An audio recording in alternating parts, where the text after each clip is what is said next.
we're not in Cincinnati anymore.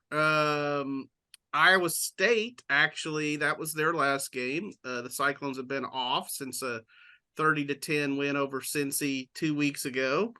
Baylor is also coming off a road win in the Queen City. The Bears held on 32-29 last week and are now just a game under 500. So last year when Iowa State and Baylor played in Ames, it was 31-24 Baylor.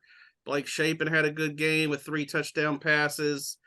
And this year the odds makers seem to think it's going to be another pretty close game, I think. So what do you guys think? I mean, who wins it? And do you think it'll be close? You want me to go? Sure.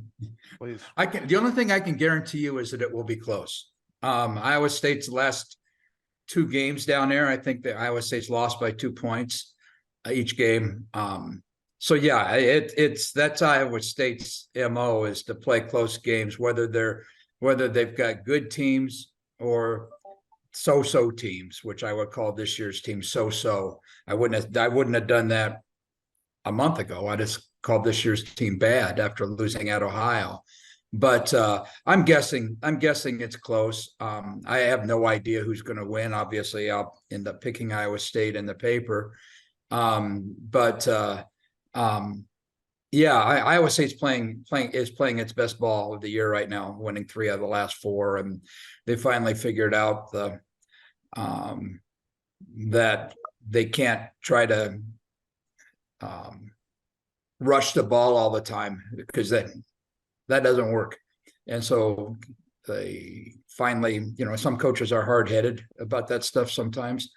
Campbell and Matt Campbell, the coach, and Nate Scheelhaus, the offensive coordinator, pretty much opened the playbook for quarterback Rocco Becht after the Ohio game, and they had to, because it was ridiculous, the offense. I mean, it was terrible, averaging 1.7 yards a rush or something stupid like that. So they opened up the playbook, and they're playing pretty well right now.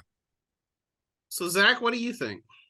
Yeah, this is a really hard game for me to pick. I agree. I think it's definitely going to be close, but Iowa State's pass defense just looks super intimidating. But Blake Shapen hasn't thrown an interception this year. He's averaged over 300 yards over his last 3 games and has looked really good throwing the ball. Obviously, the last game against Cincinnati was a pass-happy offense. But Baylor, I know traditionally has been able to run the ball, and this year it's been much more of a struggle. So will they be able to get going against this Iowa State front? I think that's kind of the big key, right? They haven't, the offensive line's been kind of reshuffled. Gavin Byers moving out wide, and the Barrington's moving to guards. So I think they're making some adjustments to run the ball better, but we haven't seen it yet. So I think Baylor is going to win. I think they're going to be up. I think the stadium's going to be up. It's homecoming. They kind of need a win to kind of keep getting their season going in the right direction. But I agree. It's going to be a close and probably a really good game. I haven't made my picks yet, but I really don't know who I'm going to pick in this one. And I haven't picked Baylor very well this year. So Baylor fans probably should want me to pick Iowa State. So